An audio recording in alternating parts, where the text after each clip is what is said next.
Bonjour Virginie. Bonjour Alors Claire. aujourd'hui, on va parler d'un sujet qui nous concerne toutes, le sommeil.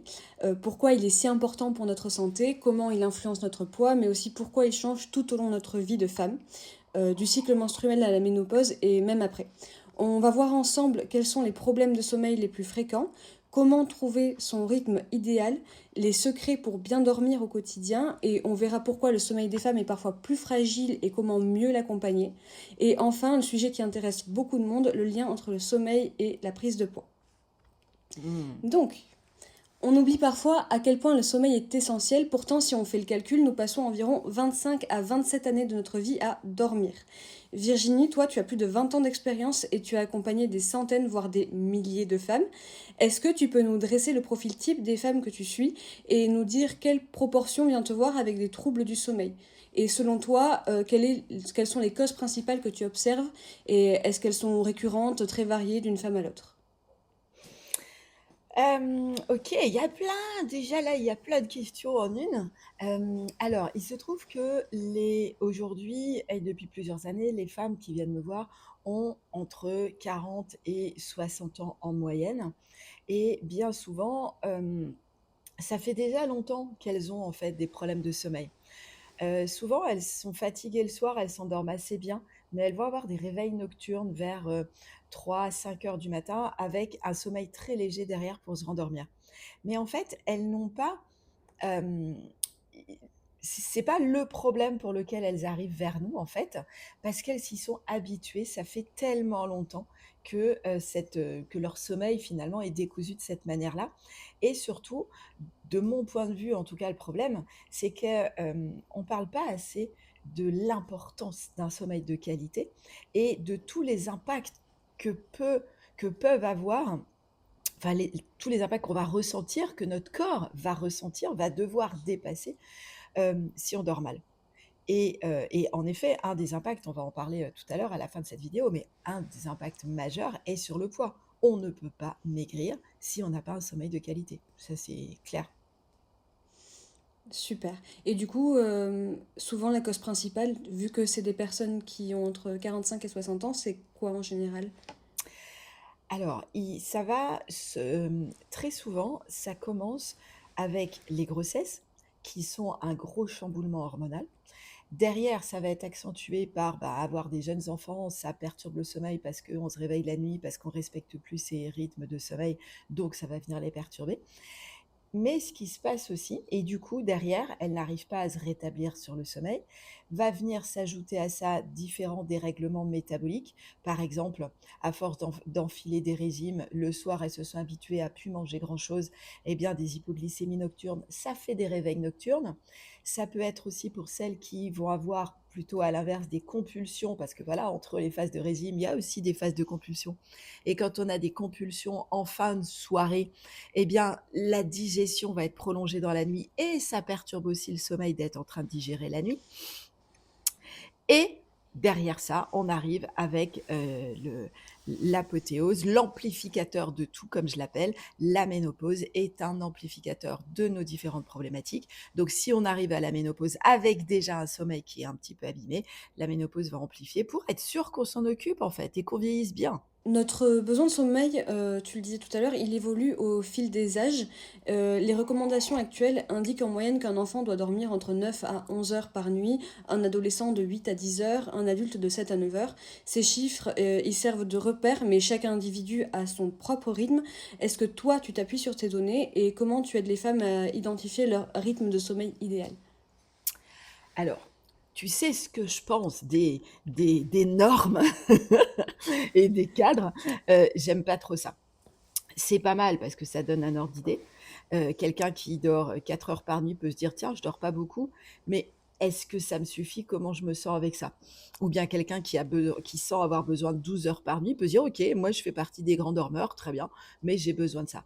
L'idée, c'est que le sommeil est le deuxième besoin essentiel du corps. C'est-à-dire que notre premier besoin, c'est respirer. On ne peut pas rester très longtemps sans respirer. Le deuxième besoin, c'est le sommeil. Avant même de penser à aller faire du sport, à ce que vous allez manger, préoccupez-vous de votre sommeil. C'est absolument essentiel. Donc, par rapport à ça, bah, c'est comme tout. Il y a des gens qui ont besoin de beaucoup dormir, d'autres qui ont besoin de peu dormir. Il y a des gens qui ont besoin de se coucher tôt, d'autres de se coucher tard. Il y a des couches tôt, des couches tard, des lève tôt, des lève tard. Il y a aussi des couches tôt, lève tard. Tout existe et tout est OK. Le sujet, c'est d'aller s'observer. Vers quelle heure j'ai besoin de dormir? De le respecter. Dès que le train du sommeil passe, on rentre dans le train. Parce que si on le rate, on perd un cycle, bah, on perd un cycle de sommeil.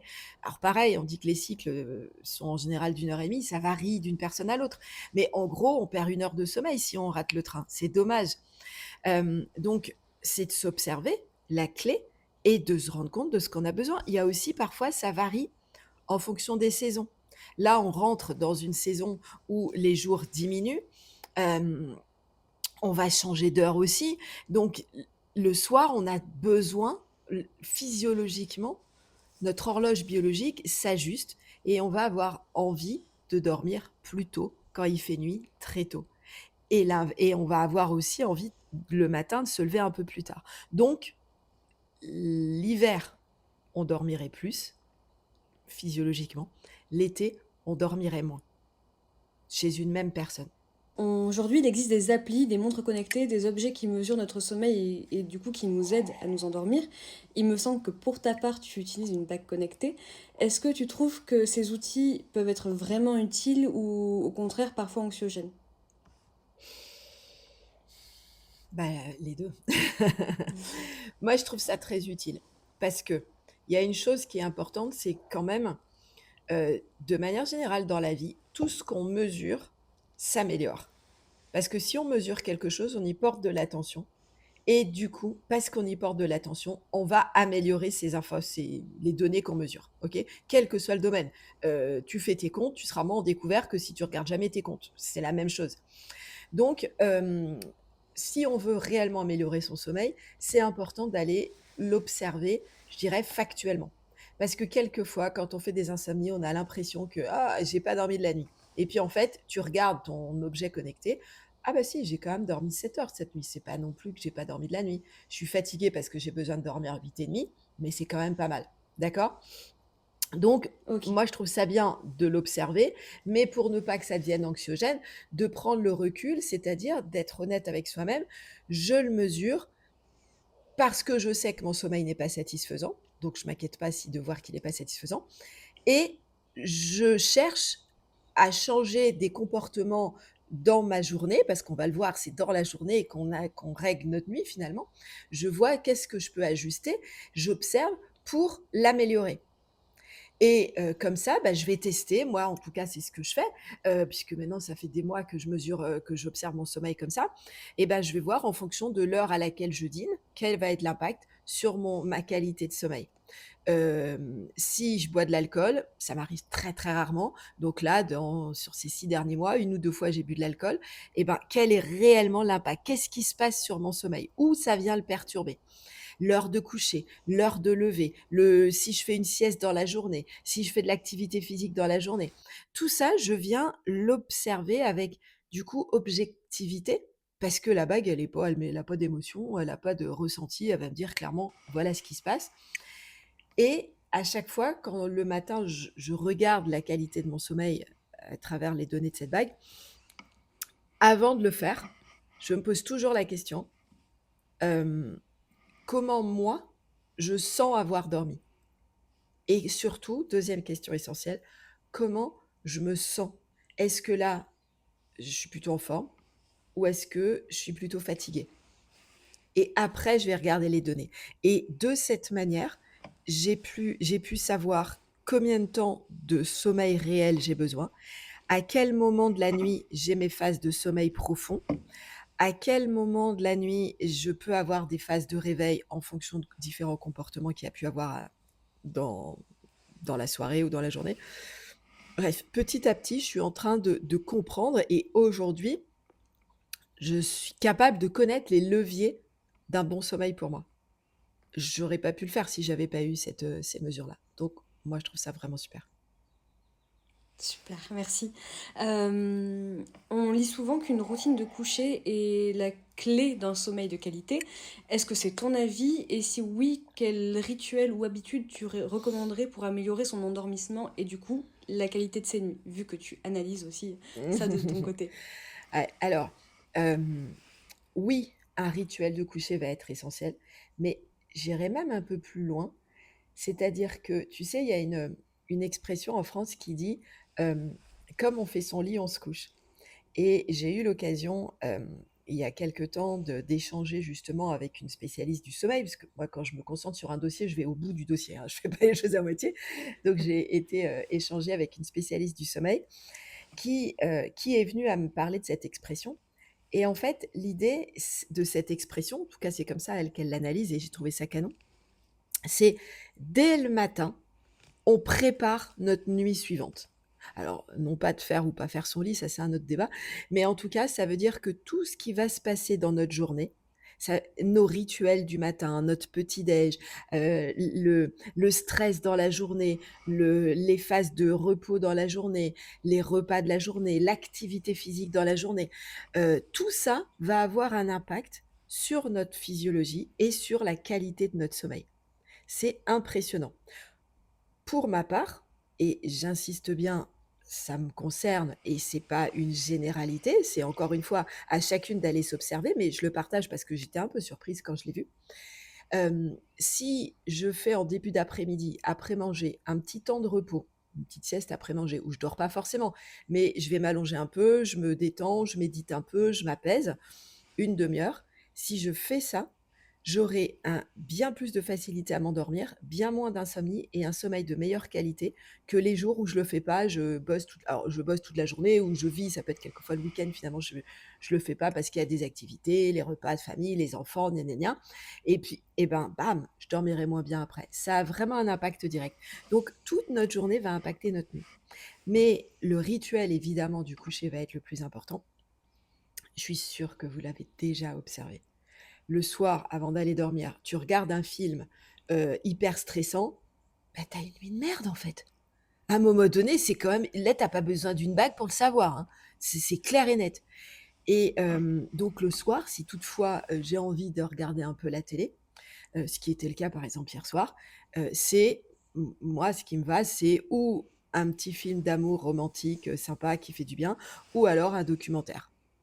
Et là, le problème de cette affaire, c'est que du coup, bah, je m'apaise tellement que je m'endors. Donc en effet, hier, au bout d'une demi heure de documentaire, je me suis endormie devant et je me suis dit: «Bon allez, chut, direct au lit» et à 22 heures, j'étais couchée. Mais bon, bref.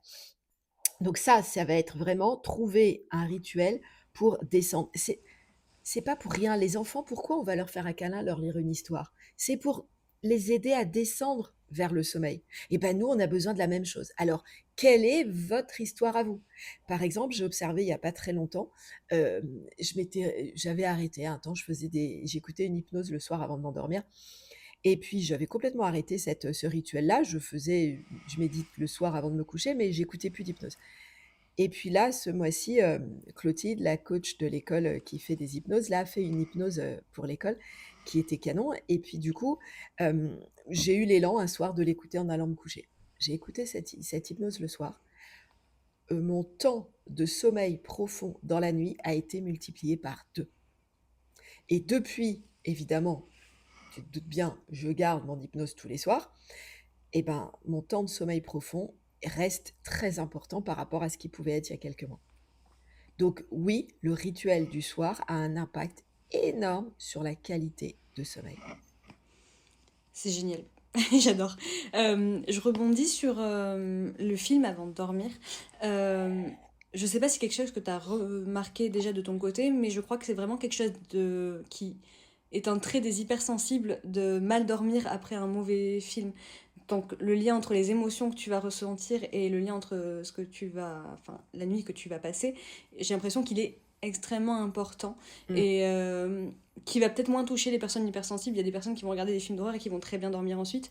Mais de ton côté, est-ce que tu remarques cette corrélation entre justement l'hypersensibilité et le sommeil? Oui mais pour le coup, ça fait très longtemps que je l'ai plus fait parce que je l'avais même remarqué avant que j'enregistre mon sommeil. Si je regarde un film le soir, c'est, pas un film de guerre, pas enfin, mais en fait, c'est même pas ça, c'est même pas le soir. C'est que je suis tellement hypersensible que je ne peux plus regarder, alors film d'horreur, j'ai jamais pu, mais, des films tristes, c'est mort. Des films qui vont me toucher émotionnellement, donc des films sur la guerre, sur les douleurs, sur des enfants qui souffrent, sur tout ça, je peux plus les regarder, c'est terminé. Les films trop violents, c'est la même chose, donc éventuellement, si vraiment mes enfants veulent regarder un film, c'est OK en journée, donc là, on va rentrer dans l'hiver, pourquoi pas quelquefois des dimanches après-midi pluvieux, ça peut passer, ça va pas trop m'impacter, mais le soir, jamais. Le soir, je ne peux regarder que des documentaires ou des films, enfin, je veux dire d'amour, pas forcément romantiques. Semaine dernière, on a regardé le dessin animé de Disney, Soul. Bon, bah, voilà, c'est pas romantique, mais ça, c'est canon. Tu sors de là. Moi, j'ai besoin de sortir d'un film avec le cœur ouvert, avec de l'amour, de la gratitude et oh là là, qu'est-ce que c'était bon. Voilà, je ne regarde que les films qui me font cet effet-là, quel que soit le moment de la journée. Et ça fait vachement du bien en plus quand on va Mais dormir oui! du coup. Et pourquoi regarder un film qui nous met dans un état émotionnel douloureux? Il y a la vie pour ça, quoi, si tu as envie. Déjà, tu regardes BFM TV et tu vas être dans un état émotionnel douloureux. Pourquoi tu as besoin d'aller prendre un film pour ça? Moi, je comprends pas, en fait, le concept. Donc, voilà, ça rentre plus dans ma vie, c'est tout. Je suis totalement d'accord. J'ai pas de transition toute faite pour le prochain sujet du coup, mais maintenant on va parler du sommeil au féminin.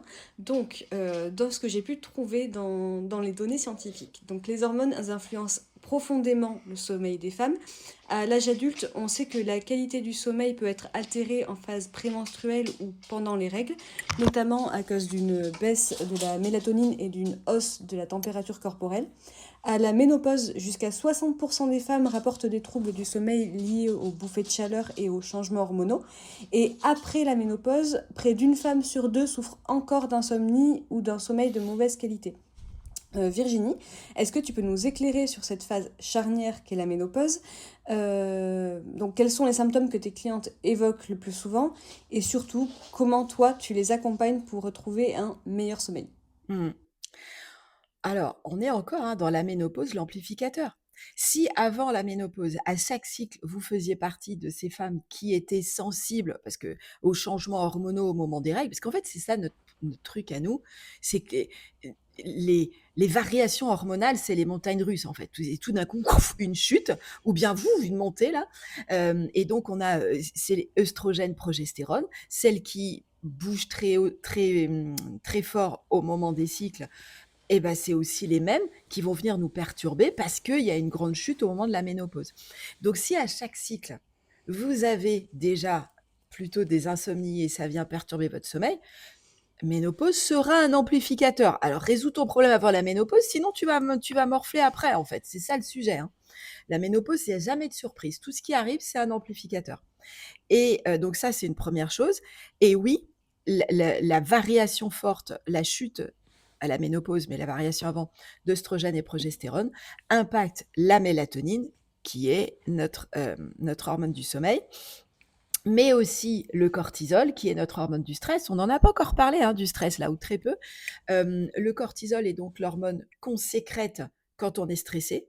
Quand on est en stress chronique, on est dans un environnement de cortisol élevé et le cortisol bloque la mélatonine et donc bloque le sommeil. Le réveil à 3-4 heures du matin, c'est le cortisol le problème. La mélatonine, elle n'arrive plus à lutter contre le cortisol et donc c'est un excès de cortisol, c'est donc un excès de stress. D'où va faire des petites pauses dans la journée, des petites pauses de détente, de méditation, de cohérence cardiaque ou alors de sport, si c'est ça qui te détend.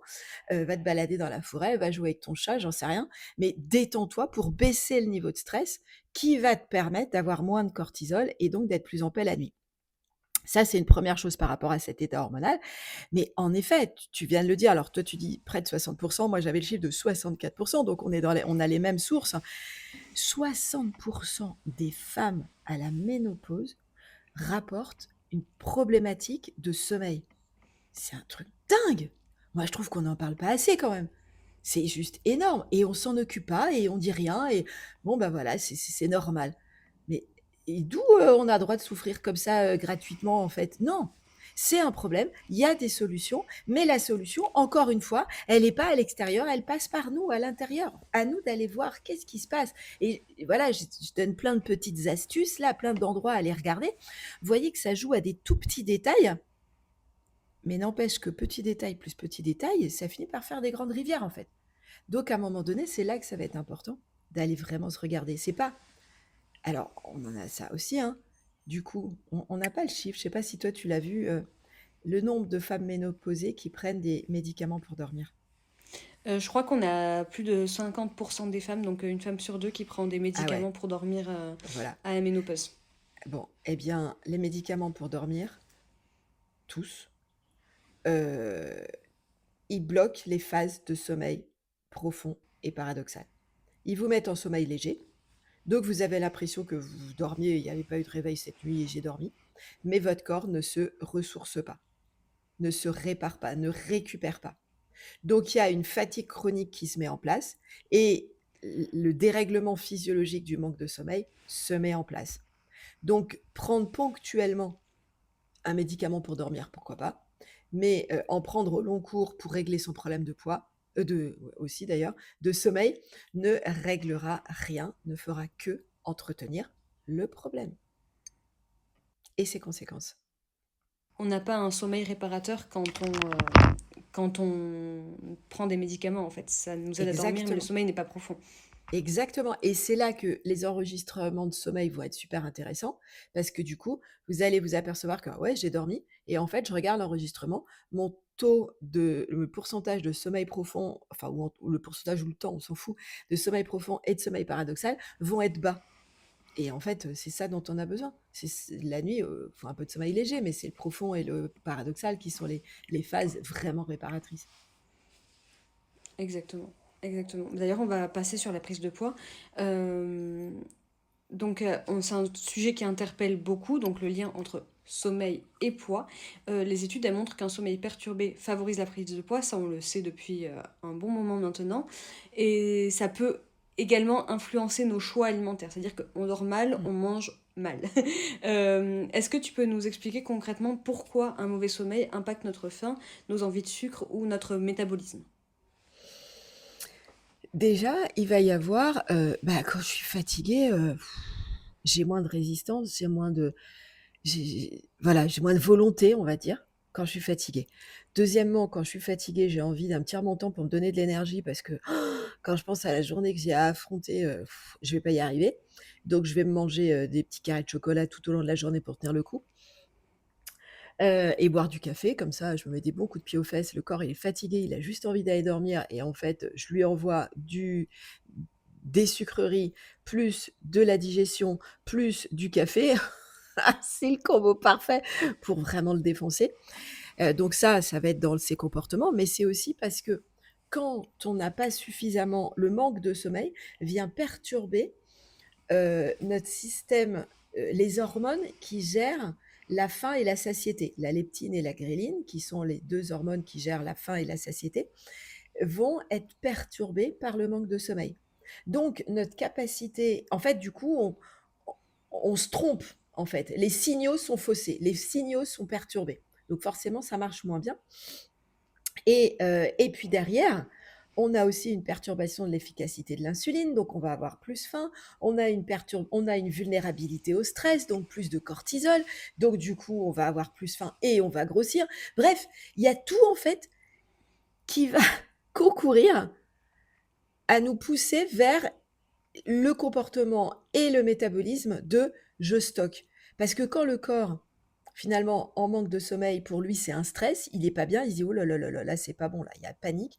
Et un corps en stress, je stocke parce que je ne sais pas ce qui va m'arriver demain, donc je fais des réserves, c'est le meilleur moyen de ne pas mourir. Il faut quand même se rappeler que la priorité de notre corps et de notre mental, c'est de nous garder en vie pour accomplir notre mission.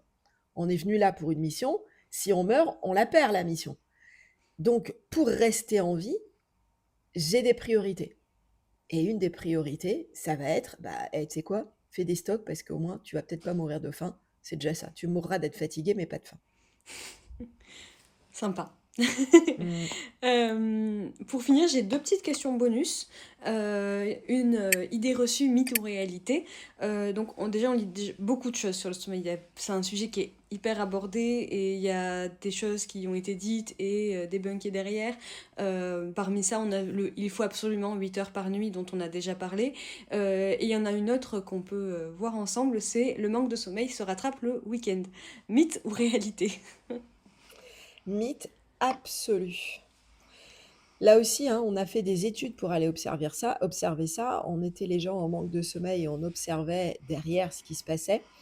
Ils n'avaient pas un ils faisaient ils faisaient une nuit au sens, encore une fois, sommeil profond, sommeil paradoxal, normal. C'est pas parce qu'une nuit, je vais manquer de sommeil que le lendemain, je vais avoir 2 fois plus de sommeil profond et de sommeil paradoxal. Non, je vais avoir la même quantité de sommeil profond et paradoxal que les nuits d'avant. Donc en fait, on ne récupère pas le week-end. Même si le week-end, on va faire une nuit de 12 heures, on n'aura pas un temps profond paradoxal supérieur à ce qu'on fait habituellement. On sera juste resté au lit, traîné, et c'est très agréable. Dans un petit sommeil léger où on rêve un peu et on prend du bon temps, c'est très agréable, mais on ne récupère pas de cette manière. Ça, c'est certain. Et du coup, si on a une dette de sommeil, est-ce qu'il y a un moyen de la récupérer, cette dette, ou c'est foutu? Eh bien, en fait, on estime qu'on récupère 1 heure de dette par semaine. C'est-à-dire que si dans le week-end, tu t'es couché plus tard et tu as fait une nuit, plus courte, eh ben, tu vas mettre une semaine à récupérer 1 heure manquée. Si tu as manqué 4 heures, il te faut un mois pour le récupérer. Si tous les week-ends, tu te fais 2 nuits blanches, tu es quand même en sacrée dette de sommeil. Et là, pour rattraper, c'est compliqué. Exactement, donc c'est pour ça que c'est très important, on le dit jamais assez, d'avoir un sommeil le plus régulier possible. Surtout, alors, surtout si on se sent fatigué. J'ai beaucoup de femmes qui viennent à l'école, qui viennent nous voir en disant: «Je suis épuisée». Bah, si tu es épuisée, en fait, repose-toi, écoute-toi. Tu vois: «Je suis épuisée, mais je me force à aller à la salle de sport parce qu'il faut maigrir». Bah, en fait, non. Là, c'est vraiment, hein, le la on ne peut pas maigrir si on est épuisé. On ne peut pas maigrir si on a un sommeil de mauvaise qualité. Ça peut pas marcher. C'est bien pour ça que, pour les élèves qui rentrent à l'école, il y a un on vient très vite parler de leur sommeil et on focus sur l'amélioration et la réparation de leur sommeil avant de s'occuper d'autre chose. C'est la base. Ça doit faire partie des premières étapes. On commence par s'occuper du sommeil. C'est la clé. Trop bien. Et dernière question, du coup. Euh, Avec notre société, on associe souvent le sommeil à un problème ou à un manque. Ça revient souvent dans les sujets. Mais on oublie de voir le sommeil comme une vraie ressource. Toi, si tu devais donner une phrase forte ou une image pour donner envie aux femmes de prendre soin de leur sommeil, ce serait quoi? Mmh. Tu as tellement raison quand tu dis ça. Et surtout, je ne sais pas si c'est dans notre société, mais si dans notre société, le sommeil est vu comme un temps perdu et inutile. Alors que pendant le sommeil, le cerveau se répare, se nettoie et se répare. Donc c'est là qu'on ancre tous nos apprentissages. Euh, c'est aussi là qu'on prévient toutes les maladies neurodégénératives. Soit dit en passant, on a parlé de poids, mais là aussi, hein, il y a aussi foison d'études. Dans les maladies neurodégénératives, c'est des gens qui ont des problèmes de sommeil depuis des décennies. Parce que pendant le sommeil, on ne va pas rentrer dans le détail, mais pendant le sommeil, il y a un nettoyage du cerveau qui se met en place, qui ne se fait pas en journée. Euh, Pendant le sommeil, on apaise notre état de stress. Tous nos organes se réparent. Euh, Bref, ça fait un reset en fait du corps. Et du coup, on parlait de la ménopause tout à l'heure et souvent, la difficulté pour les femmes à la ménopause, c'est que notre corps, tout d'un coup, on prend un coup de vieux. Et je crois vraiment que pour limiter ce vieillissement et rester jeune de l'extérieur et de l'intérieur, bah, c'est le sommeil qui va faire la différence et qui, à mon avis, est bien plus efficace que de la chirurgie esthétique ou les meilleures crèmes du salon de beauté. Le sommeil est vraiment, vraiment la clé de réparation du corps. Merci Virginie.